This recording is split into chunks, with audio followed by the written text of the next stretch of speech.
Bonjour à toutes et à tous. Briefing numéro 98, alors bientôt pour le 100.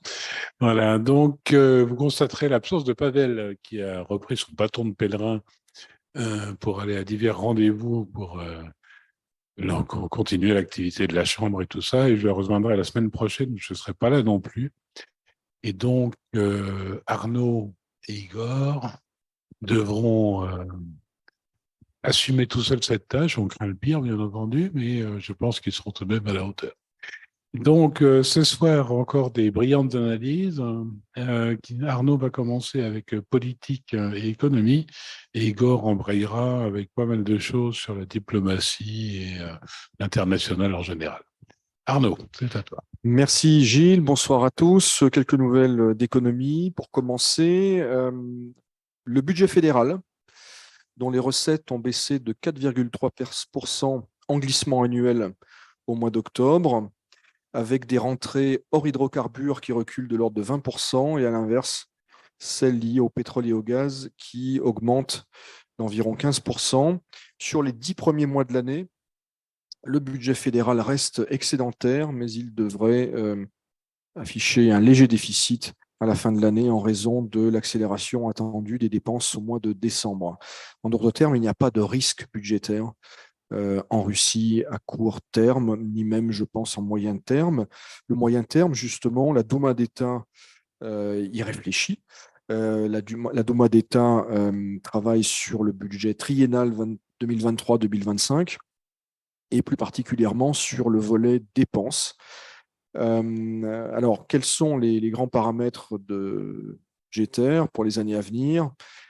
Pour l'année prochaine, en tout cas, des recettes de l'ordre de 29 milliards de roubles, ça fait à peu près 450 milliards d'euros au cours actuel, 26 milliards de recettes et un déficit donc de l'ordre de 2% du PIB. Quels sont les derniers arbitrages qui sont en train d'être faits, d'être discutés? Des réaffectations donc, de crédits avec, sans surprise, parmi les bénéficiaires, la Défense nationale qui recevra l'année prochaine 5 000 milliards de roubles, 5 000 milliards sur 29. Voilà, donc ça fait presque, c'est plus de 20%. Près de 20%, ça fait surtout 80 milliards d'euros au cours actuel. Donc on voit que la Défense nationale est évidemment prioritaire. Ce n'est pas une transition avec la partie diplomatique d'Igor, c'est peut-être une allusion. Orlen, qui est la grande compagnie énergétique polonaise, compagnie étatique, qui a fait savoir qu'elle entendait suivre ses achats de pétrole russe en 2023 auprès de Rosneft et de Tatneft, des achats de l'ordre de 3 millions de tonnes. Pour mémoire, l'Union européenne a décrété un embargo sur les importations de brut russe, embargo qui entrera en vigueur le 5 décembre, mais il ne concerne pas les approvisionnements par oléoduc. Enfin, quelques mots de trafic aérien. Je sais que c'est un sujet qui intéresse le président. Les vols à l'international, avec un nombre de passagers qui a reculé de 13% sur les 3 premiers trimestres de 2022. C'est important, mais peut-être moins que ce qu'on imaginait. Aeroflot reste en tête et on voit de nouveaux acteurs émerger, ou en tout cas renforcer leur position, notamment les lignes aériennes de l'Oural, qui talonnent, si j'ose dire, Aeroflot sur les vols internationaux en termes de quantité de passagers transportés. Quelques nouvelles de politique étrangère, avec tout d'abord le ministère de la Santé qui prépare actuellement un projet de loi interdisant aux filles de moins de 18 ans d'avorter sans l'accord de leurs parents. Actuellement, c'est possible à partir de 15 ans. Un documentaire, Golet, c'est la faim en russe, qui s'est vu retirer son visa d'exploitation par le ministère fédéral de la Culture. Ce documentaire parlait de la famine en Russie, dans la région de la Volga notamment, au début des années 20. Le Parti communiste de la Fédération de Russie, qui a tenu son plénum en fin de semaine dernière, il a été question notamment des fraudes électorales et on a vu Gennady Zyuganov évoluer sur une ligne de crête entre une base qui est de plus en plus radical, ou en tout cas qui émet de plus en plus de critiques à l'égard du Kremlin, que ce soit sur les questions électorales ou sur les questions militaires, et une administration présidentielle qui veille au grain et qui fait tout pour dissuader le Parti communiste d'entrer dans une opposition ouverte et véhémente. Enfin, une dernière nouvelle qui, là, pour le coup, fait la transition en quelque sorte avec les questions de politique étrangère, puisqu'il est question de la région de Kherson, la région de fait de l'Ukraine. On a appris que Madame Goubareva, qui était vice-gouverneur nommé par la Russie à Kherson, a été arrêtée pour malversation, soupçon en tout cas de malversation financière. Ce qui est intéressant, c'est que son mari, Pavel Goubarev, est quelqu'un d'assez connu dans la mouvance séparatiste du Donbass, puisqu'il était l'une des figures du printemps russe, entre guillemets, à Donetsk, au printemps 2014. Donc des remous politiques dans un contexte par ailleurs très agité dans le sud de l'Ukraine. Merci de toutes ces informations. Alors, j'ai deux questions. Cette vice-gouverneur, tu penses que c'est une sanction politique plus qu'autre chose parce que la région est tombée, ou est-ce que vraiment c'était voilà, pour des raisons réelles? Alors, encore une fois, je n'ai pas accès au dossier, évidemment, mais ce qui est exclu, c'est qu'on lui reproche d'avoir quitté Kherson, puisque là, c'est une décision du chef d'État, pas du chef d'État-major, mais en tout cas du commandant en chef de l'opération. Non, on ne lui reproche certainement pas un choix qui n'est pas le sien. C'est peut-être des jeux de pouvoir, peut-être aussi qu'il y a anguille sous roche. Comme disent les Russes, il n'y a pas de fumée sans feu. Tout à fait. Et donc, j'avais une autre question en entendant ton intervention sur le film Golod. Est-ce que c'est parce que ça parlait de Holodomor aussi Non, alors, pour le coup, on ne parle pas de la même chose, hein. On ne parle pas de la famine en Ukraine et d'autres régions soviétiques, puisqu'on sait que la grande famine Holodomor a concerné également certaines régions de la Russie soviétique et du Kazakhstan. Non, on parle là je dirais, de la famine consécutive à la guerre civile 1920-1921. Et donc, on parle d'événements en Russie. Le film n'avait pas de volet ukrainien, à ma connaissance en tout cas. Et la raison de cette interdiction, c'est une Euh, atteinte à l'histoire oui, voilà, russe, c'est comme une. ça, j'imagine. Alors, je n'ai pas la formulation juridique exacte en tête. Sur le fond, personne n'a de doute ni d'interrogation sur la vraie raison, hein. Tout ce qui est critique et tout ce qui remue le passé douloureux n'est pas bienvenu sur les écrans, surtout en ce moment. Merci. Igor, Merci Gilles, bonjour à tous. Alors je vais commencer par une nouvelle concernant le G20 qui s'est conclu hier à Bali, qui s'est conclu par un communiqué assez long, un communiqué de 19 pages. Alors vous savez qu'il y avait un petit peu un suspense autour de la production ou pas de ce communiqué à l'issue du G20, puisqu'il y avait un sujet délicat qui était le sujet Russie, et que les formulations ont évidemment toute leur place et sont un enjeu en tant que tel lorsqu'on rédige un communiqué final sur un rendez-vous, surtout comme celui du G20. Il y a bien eu un communiqué final, donc un consensus qui a fini par être trouvé. Communiqué assez long, comme je vous l'ai dit, 19 pages, mais que le Kremlin a trouvé équilibré. C'est comme ça que Peskov l'a présenté dans son point presse. En gros, les pays membres se sont entendus pour dénoncer toute menace d'emploi d'armes nucléaires, d'une manière générale, tandis que le document rappelle que, je cite, l'ère d'aujourd'hui ne doit pas être celle de la guerre. Fin de citation. Alors ça, c'est un phrasé qui rappelle le commentaire du Premier ministre Modi, notamment à Samarcande lors de la réunion des BRICS en septembre, qui avait expliqué dans une sortie lors de son speech que effectivement le 21e siècle ne devait pas être celui de la guerre ou quelque chose un peu dans la même philosophie. Donc finalement, ce tronçon-là rappelle ce commentaire qui venait du côté du Premier ministre indien. La plupart des pays, je dis bien la plupart des pays du G20 ont condamné la guerre en Ukraine, mais différentes évaluations et sensibilités à l'égard de la situation et de la politique de sanctions ont néanmoins été exprimées et relevées à travers les différents pays qui étaient donc présents sur place. Deuxième information sur la prolongation de l'accord des céréales, hein, c'est l'information qui est tombée dans la journée, dans l'après-midi. Cet accord devait arriver à échéance le 19 novembre. Il est donc à partir du 19 novembre reconduit pour 120 jours. Les protagonistes ont donc donné leur accord, principalement l'Ukraine qui de toute façon a été pour le prolonger. Le suspense tournait évidemment autour de la Russie, surtout qu'il y a eu des rebondissements ces dernières semaines qu'on a évoqués dans les précédents séminaires sur lesquels je ne vais pas revenir, mais pour les Turcs, évidemment, c'est un succès puisqu'ils se présentent comme petit peu comme les intermédiaires dans cet accord, notamment sur le volet technique qu'on a déjà évoqué là aussi dans nos différents séminaires. Cela dit, la Turquie, elle, souhaitait voir reconduit pour 1 an, voire plus, et finalement, ce ne sera entre guillemets que 120 jours, ce qui est mieux que rien. Puisque cela permet à la Russie de conserver un petit peu la main sur le processus et de ne pas donner entre guillemets un chèque en blanc pour 1 an pour cet accord-là. Donc, il est reconduit pour 3 mois.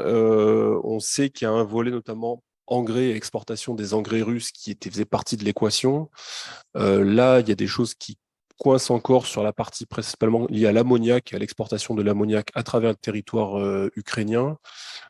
Puisque M. Zelensky souhaiterait quelque part monnayer ce transit d'ammoniac russe à travers le territoire ukrainien en échange d'un échange de prisonniers sur la formule tous contre tous, et ce qui pour l'instant est une idée qu'il a émise, hein, mais j'ai pas encore vu vraiment de réaction côté russe, mais a priori il y a une différence en termes de nombre de prisonniers de côté et de l'autre, et ce qui, à mon avis, va faire bloquer les choses, puisque les Russes ont bien plus de prisonniers ukrainiens que les Ukrainiens n'ont de prisonniers russes. Donc la formule tous contre tous, à ce compte-là, avantagerait plutôt, à mon avis, la partie ukrainienne si elle était réalisée. Mais bon, pour l'instant, ça c'est très hypothétique, puisque ce sont des formulations émises par M. Zelensky. Et troisième information, elle nous vient des États-Unis. Donc c'est le chef d'état-major américain, le général Mark Milley, qui s'est encore exprimé aujourd'hui pour exhorter Russes et Ukrainiens à trouver une issue diplomatique au conflit. C'est la deuxième fois qu'il insiste sur ce point en l'espace de 7 jours.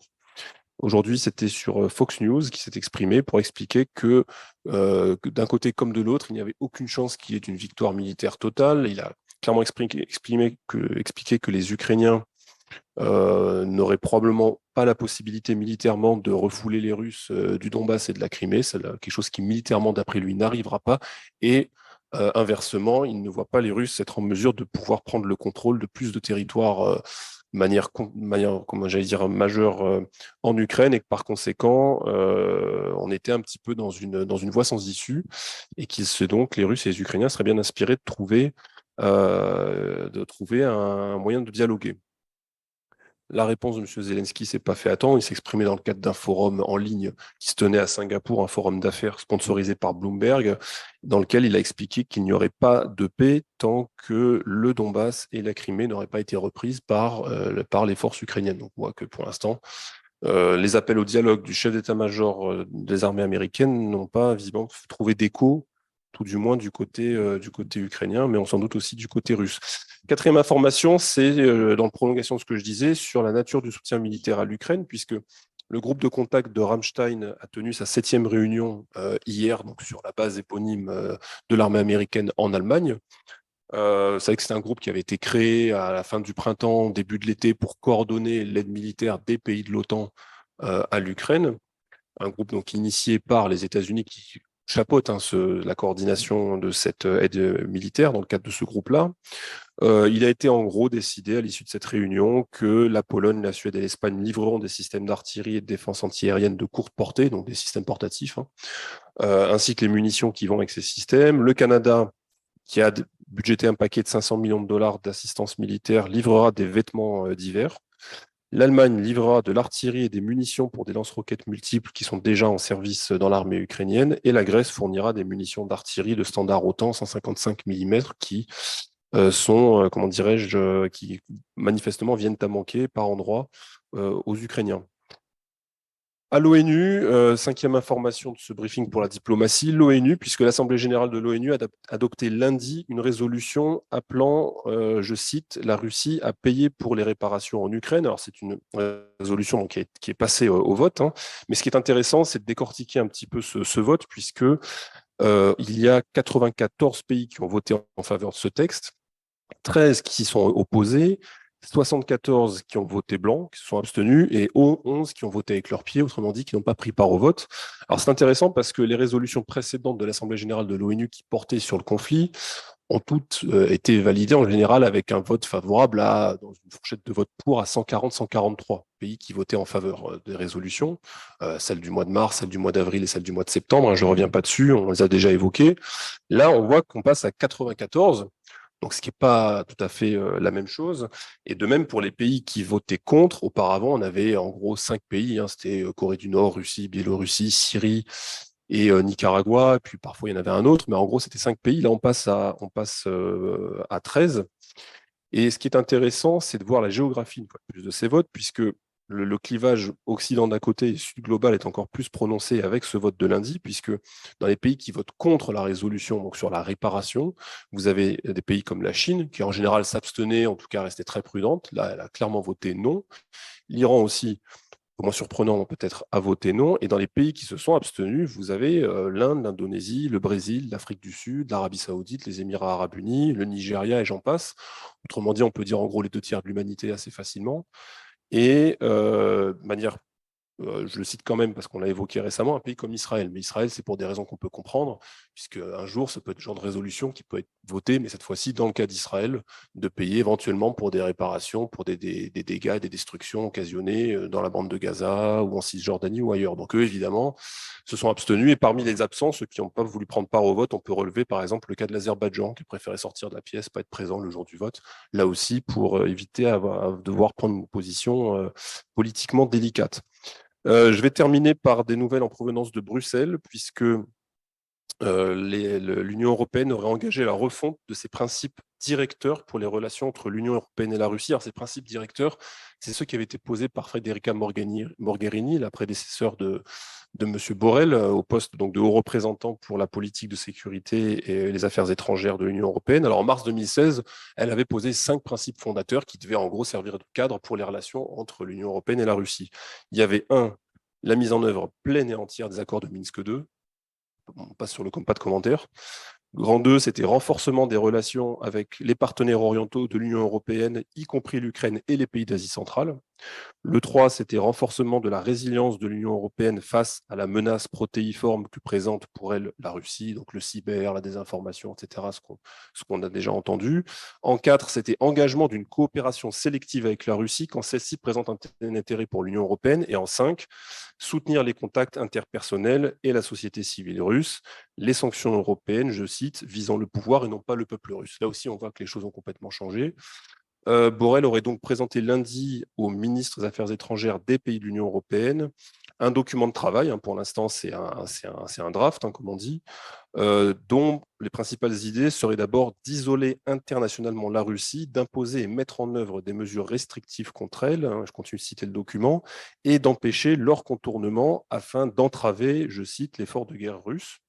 On retrouverait également le principe de soutenir les relations avec le voisinage européen, dans la continuité donc, des principes de Mogherini, notamment à travers la politique d'élargissement, ainsi toujours que la notion de résilience de l'Union européenne. Enfin, le texte désignerait la Russie comme seul et unique responsable de la crise alimentaire mondiale qui s'annonce, en raison, je cite toujours, de sa politique d'arsenalisation des céréales et de leur livraison. Voilà, Gilles. Merci beaucoup. Alors, on n'a pas beaucoup de questions, n'hésitez pas à en poser si vous souhaitez qu'on conduise. Tout de même, on n'a pas trop abordé cette question de missiles tombés sur la Pologne, mais j'ai trouvé que c'était quand même un événement assez effrayant d'une certaine façon. C'est un petit côté assassinat de Sarajevo qui entraîne une cascade de choses. Ça ne s'est pas produit, heureusement, mais le risque y était. Bah oui, on sait que l'histoire malheureusement est truffée de ces incidents qui, dans un contexte de tension extrême, mettent finalement le feu aux poudres et déclenchent un conflit d'une plus grande ampleur. Hein. Donc, parfois, c'est provoqué, parfois, c'est mis en scène, parfois, c'est une mauvaise interprétation quelque part qui débouche sur une escalade. C'est un peu le scénario qui est redouté, me semble-t-il, de part et d'autre, à la fois par les pays de l'OTAN et par les Russes depuis des années. Hein. Avant que n'éclate le conflit en Ukraine, il y avait quand même des canaux de déconfliction entre les Russes et les militaires de l'OTAN pour que des trajectoires d'avions dans le ciel ne soient pas mal interprétées, pour que des exercices militaires ne soient pas non plus pris pour voilà, et qu'on évite des incidents. Bon là, c'est comme tu l'as dit, cet incident du missile polonais. On a vu qu'il y avait quand même certains commentateurs, certains pays qui étaient plus dans une voilà, dans toute une interprétation, j'allais dire, qui aurait pu conduire, comme tu l'as décrit, vers des choses plus graves, et alors que d'autres ont été beaucoup plus prudents, notamment les États-Unis, qui ont tout de suite appelé à la prudence, dit qu'il fallait d'abord considérer les choses. Puis on a vu le narratif évoluer pratiquement d'heure en heure avec cette histoire. D'abord, c'était un missile russe, puis on a parlé de missiles de fabrication russe au bout de 3 heures, ce qui est déjà pas la même chose. Puis ensuite, on a expliqué que finalement, bah non, c'était ukrainien. Et puis bon, bah aujourd'hui, M. Zelensky, qui hier faisait une vidéo en expliquant que c'est la Russie qui bombarde la Pologne, expliquait tout à l'heure, finalement, il ne sait pas ce qui s'est passé. Donc voilà, c'est quand même très très flottant. Mais une fois de plus, si on rembobine le film et imaginons qu'on partait sur un scénario du pire, enfin, on voit vraiment qu'une fois de plus, avec cette information d'heure en heure, on est pris happé par ce tourbillon, et les gens n'ont pas parfois la tête assez froide. Et heureusement, là pour le coup, certains l'ont eu, dont les États-Unis, d'ailleurs, je crois, me semble-t-il, dont la France aussi, qui a eu une position assez prudente. Pour dire attention, calmons les esprits, voyons d'abord ce qui s'est passé. Et je crois d'ailleurs, et je terminerai là-dessus, que les Polonais ne donnent pas accès au site du crash de ce missile aux enquêteurs ukrainiens qui souhaiteraient se rendre sur place. Enfin, il me semble que c'est ce que j'ai lu, mais peut-être que ça va changer. Bien, quelques questions assez différentes. 2 occasions sur les binationaux en quelques jours, est-ce inquiétant? Bientôt d'autres catégories, type BNJ ou VKS?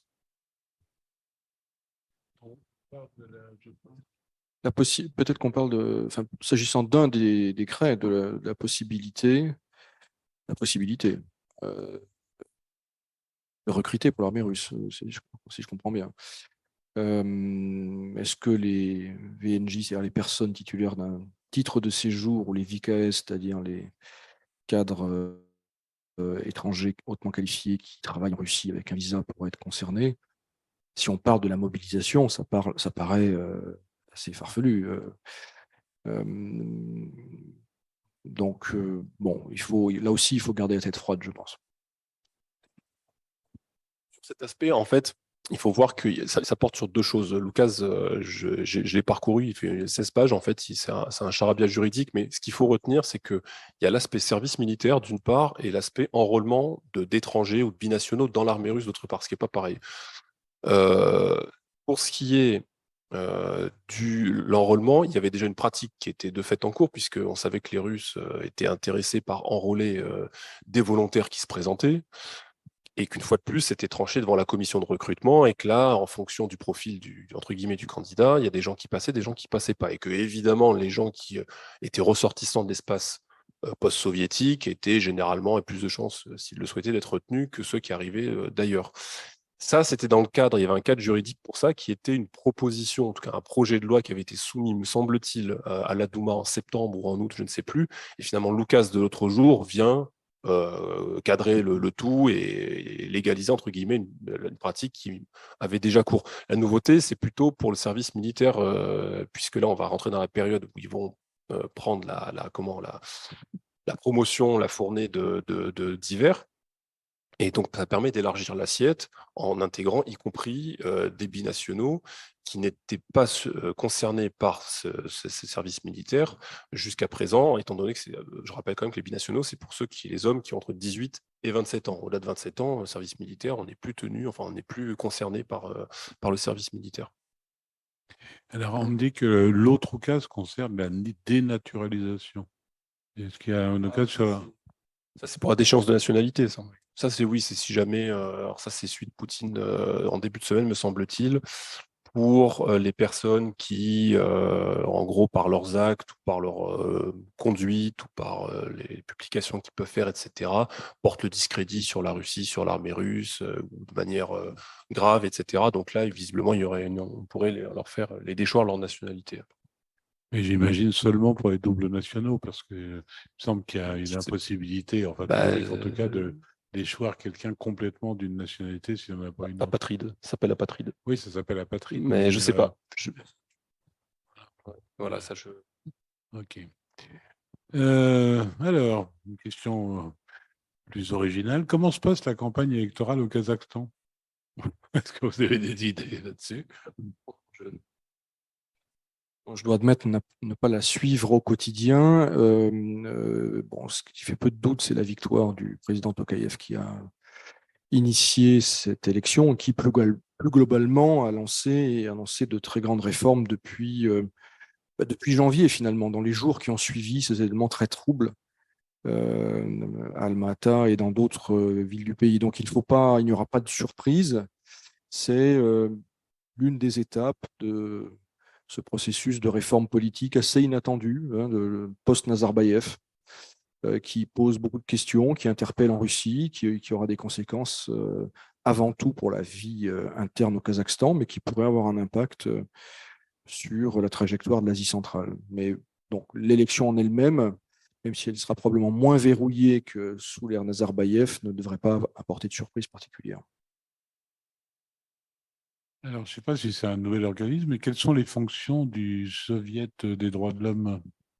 Alors, le Conseil des droits de l'homme près la présidence de Russie, c'est une instance consultative qui existe depuis de longues années. Alors, je ne sais pas quelle est précisément l'année de sa création, mais donc c'est une instance qui se réunit en présence du président au moins une fois par an. Évidemment, c'est une instance très sensible dans le contexte actuel, et pas qu'actuel, depuis en réalité de nombreuses années. Et le casting a toute son importance. On se souvient de certains échanges inhabituellement vifs ou sur des sujets qui étaient considérés comme tabous et dont les fonctionnaires du Kremlin pensaient qu'ils ne seraient pas évoqués publiquement lors de ces sessions en présence du président. Et donc, on sait que le président, surtout depuis 2012,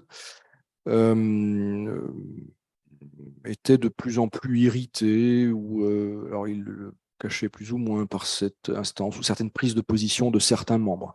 Et que voit-on aujourd'hui, mais en réalité depuis déjà quelques années, c'est que les membres issus de la société civile, qui n'étaient pas totalement alignés sur les positions du Kremlin, qui soulevaient des questions problématiques en termes de liberté publique ou de droits de l'homme, mais ces personnes-là ont été évincées, et je crois qu'elles ont été totalement évincées aujourd'hui. Et les dernières nominations sont assez symboliques et emblématiques. Elles révèlent beaucoup de choses. On sait par exemple que certains de ces correspondants militaires Voyenko, qui sont actifs et présents dans le Donbass et dans le sud de l'Ukraine.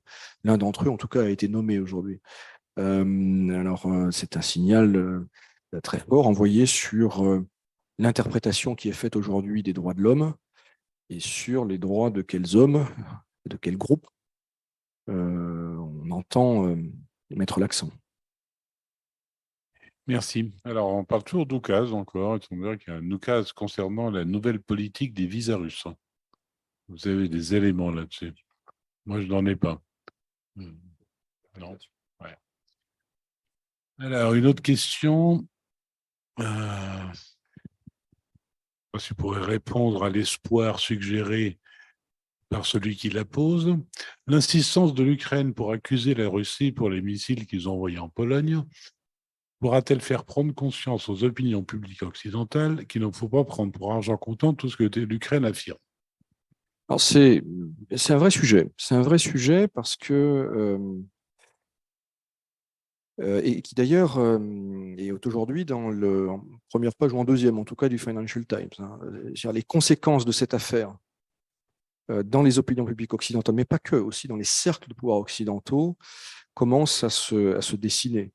Le Financial Times, ce matin, rapportait les propos tenus anonymement par un diplomate occidental en poste à Kiev, et en substance, ce diplomate disait: les dénégations ukrainiennes, leurs accusations pour leurs dénégations, contre toute évidence, leur fait perdre toute crédibilité et leur fait plus de mal que le missile en lui-même, que l'histoire.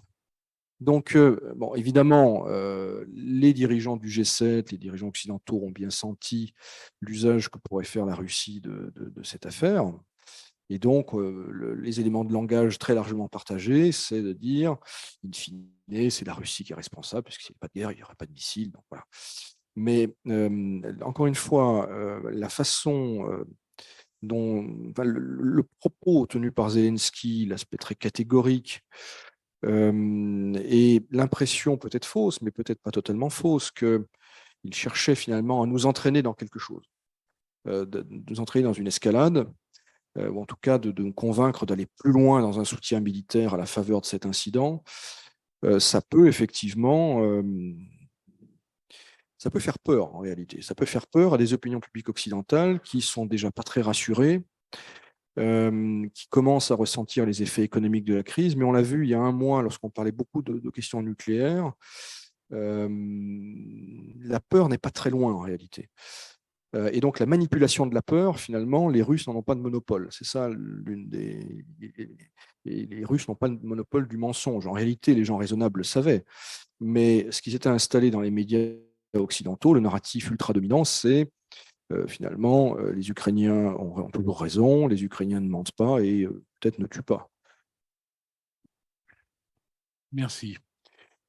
Alors, une dernière question. Question peut-être anecdotique, mais pourquoi le dossier, entre guillemets, Hunter Biden ne fait-il plus parler de lui? Je pense que c'est un lien avec la nouvelle candidature de Trump qui voudrait peut-être remettre le truc sur le tapis, j'imagine. C'était un sujet qu'ils ont gardé sous le coude, mais dont ils sont finalement. Enfin, quand je dis, c'est les républicains, puisque bon, c'est un dossier qui est potentiellement compromettant, voire très compromettant pour le président américain en exercice, hein, qui était un petit peu le serpent de mer pendant la campagne des midterms. Manifestement, ils s'en sont pas servis. Enfin, les républicains n'ont pas plus insisté dessus que cela. Peut-être qu'ils le gardent sous le coude dans l'hypothèse d'une candidature Trump ou d'une candidature républicaine pour 2024. C'est possible. D'autre part, ça faisait clairement pas partie des principaux sujets qui manifestement intéressaient les Américains dans cette campagne. En tout cas, il n'a pas été plus mis en avant. Les Américains étaient beaucoup plus préoccupés par des sujets comme l'inflation, le droit à l'avortement, enfin des sujets de société très concrets et pas forcément donc des sujets liés à la politique étrangère, notamment à travers ce dossier-là. Mais il me semble que en ce qui concerne le traitement de ce dossier, de cette affaire, moi, j'ai pas trop d'éléments, mais j'ai le sentiment en fait qu'elle est plus ou moins étouffée, qu'on fait tout pour qu'elle ne s'ébruite pas plus que cela et qu'elle reste au fond d'un bureau, au fond d'un tiroir et que on ne la déterre pas. Enfin, moi, c'est un peu mon sentiment, mais je confesse que j'ai pas du tout creusé le dossier plus que cela. On pourra peut-être répondre à la question suivante. Question de vocabulaire, mais qui n'a rien de neutre. Pour mieux rendre compte de la situation actuelle et pour préserver l'avenir, serait-il plus judicieux de parler d'atlantisme plutôt que d'occidentaux?